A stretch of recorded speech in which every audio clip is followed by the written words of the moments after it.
Welcome back റോക്ടോ talks. നമ്മളൊരു prediction നടക്കുന്നുണ്ട്. അപ്പോൾ അതിന് പങ്കെടുക്കാത്തവരുണ്ടെങ്കിൽ മേലെ ഐ ബട്ടണിലും അതിൻ്റെ ലിങ്ക് കൊടുക്കുന്നുണ്ട്, അതുപോലെ കമൻറ്റ് ബോക്സിലും ഉണ്ടായിരിക്കും. നിങ്ങൾ അതിലൊന്ന് പങ്കെടുക്കുക. നമ്മളെ കൊണ്ട് പറ്റുന്ന ഒരു ചെറിയ സമ്മാനം, അതുപോലെ തന്നെ നമ്മളെ ടീമിലേക്ക് അവർ ഇൻവൈറ്റ് ചെയ്യുന്നതായിരിക്കും. ഇന്നലെ എന്തായിരുന്നു 14 വയസ്സുകാരൻ്റെ ഒരു വിളയാട്ടം, കാട് കയറി.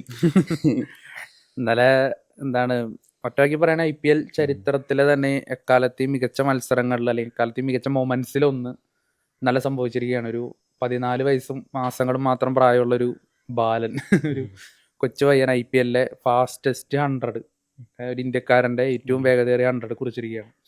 അതും രോഹിത് ശർമ്മ, MS ധോണി, വിരാട് കോഹ്ലി, സുരേഷ് റെയ്ന, അങ്ങനെ അനവധി ഇന്ത്യൻ ലെജൻസ് വർഷങ്ങളായിട്ട് കളിക്കുന്ന ലീഗിൽ ഏറ്റവും വേഗതയേറിയ ഒരു സെഞ്ചുറി ഒരു ഇന്ത്യക്കാരൻ്റെ പേരിലുള്ളത് അദ്ദേഹത്തിന്റെ. വൈഭവ് സൂര്യവംശി എന്ന് പറയുന്ന 14 വയസ്സ് മാത്രം പ്രായമുള്ള ഒരു കൊച്ചു പയ്യന്റെ പേരില്.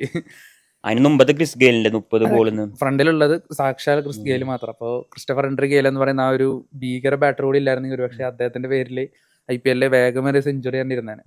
ഇനി മത്സരത്തിലോട്ട് വരിക. ആദ്യം നമുക്കറിയാം ഗുജറാത്ത് എവിടെ നിൽക്കുന്നു, രാജസ്ഥാൻ എവിടെ നിൽക്കുന്നു, പോയിന്റ് ടേബിളിൽ എവിടെയൊക്കെ നിൽക്കുന്നു എന്നുള്ള കാര്യം.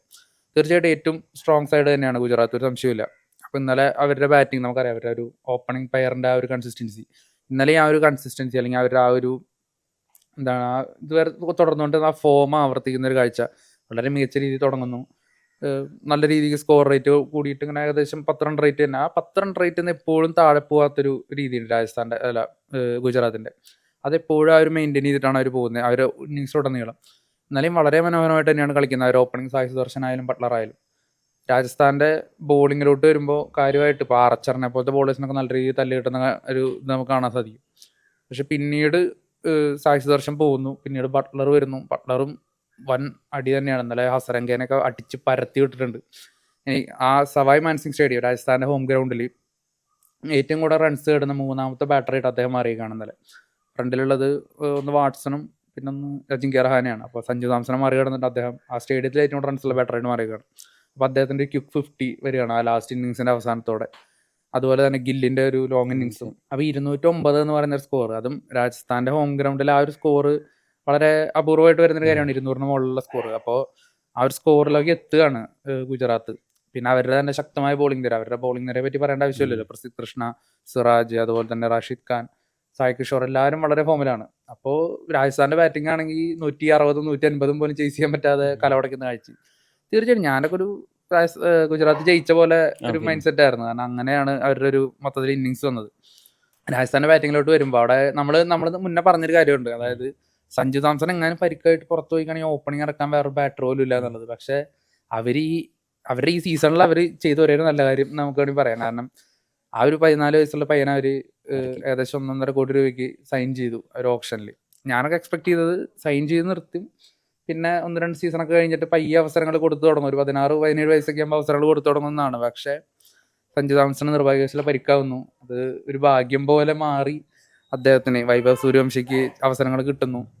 അപ്പോൾ ആദ്യത്തെ മത്സരങ്ങളിൽ അറിയാം, ഫസ്റ്റ് മത്സരം LSCക്കെതിരെ ഒരു 6 അടിച്ചുകൊണ്ടാണ് അദ്ദേഹത്തിൻ്റെ IPL കരിയർ സ്റ്റാർട്ട് ചെയ്യുന്നത്. പിന്നീട് അദ്ദേഹത്തിൻ്റെ 2ാമത്തെ മത്സരം RCBക്കെതിരെയും ഒരു ക്വിക്ക് ഇന്നിങ്സ് ആയിരുന്നു. ഇന്നലെ 3ാമത്തെ മത്സരം IPL ഗ്രേറ്റസ്റ്റ് മൊമെന്റ്സിൽ ഒന്നാക്കി അദ്ദേഹം മാറ്റിയിരിക്കുകയാണ്.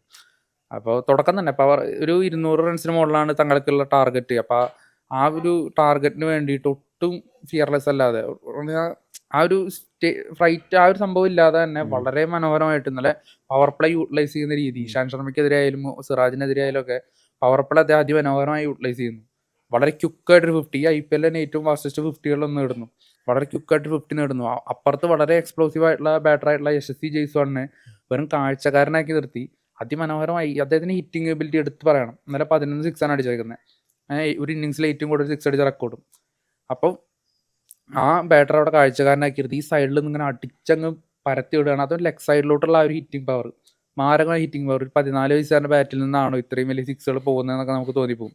നമ്മൾ ചെറുപ്പത്തിൽ കണ്ട് ജയങ്കുലിക്ക് മാങ്കുലിയൊക്കെ കണ്ടിട്ടുണ്ട്, അതിൻ്റെ ഒരു ആവർത്തനം അത് ഗ്രൗണ്ടിൽ ആൾക്കാർ ചെയ്യുന്നത്.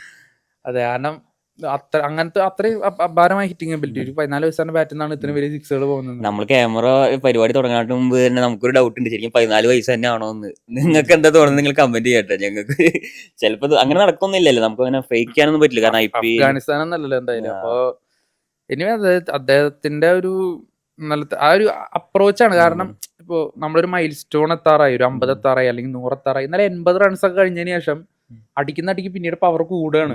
അല്ലാതെ ആ ഒരു ഇന്നിങ്സ് സ്ലോ ഡൗൺ ചെയ്ത് അതിന് സെഞ്ചുറി അടിക്കാം ഇത്രയും ആയില്ലേ അങ്ങനത്തെ മൈൻഡ് സെറ്റ് അല്ല.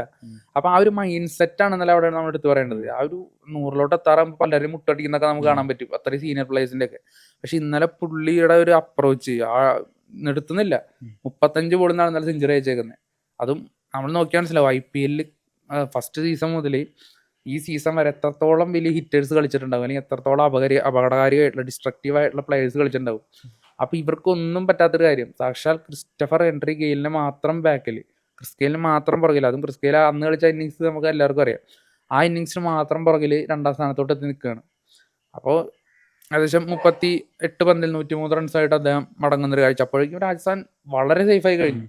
11 ഓവറിൽ 150 എന്ന് പറയുന്ന ഒരു സ്കോറിലോട്ടൊക്കെ അവർ എത്തിക്കഴിഞ്ഞു. പിന്നീട് അപ്പുറത്ത് ജയ്സ്വാൾ നിൽക്കുകയാണ്.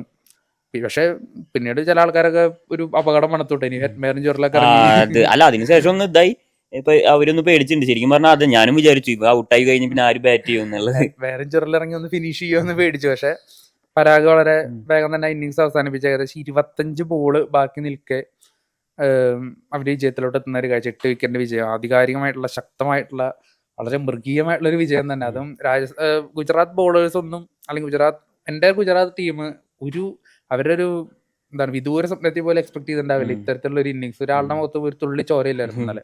നെഹ്റയുടെ ഒക്കെ ഒരു അവസ്ഥ കണ്ടാൽ നമുക്ക് മനസ്സിലാവും.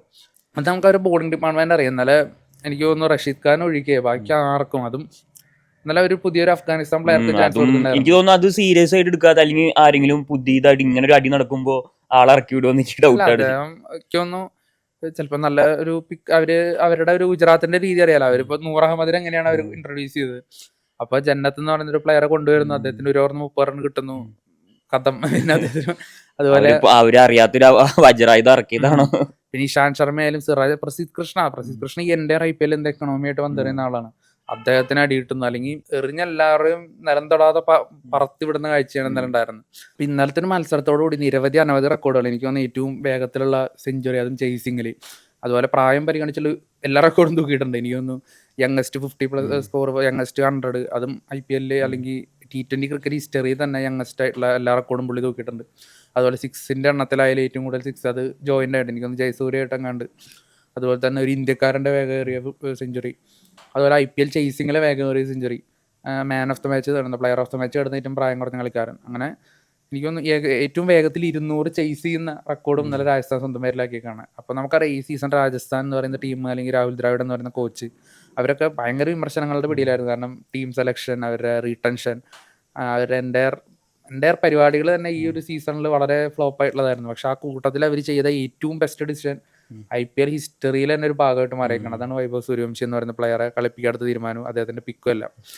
എന്തായാലും രാജസ്ഥാൻ ഇനിയും ഒരു ചെറിയ സാധ്യത IPL ഇപ്പോഴും നിലനിൽക്കുന്നുണ്ട്, നേരിയ സാധ്യത ഇപ്പോഴും ഉണ്ട്.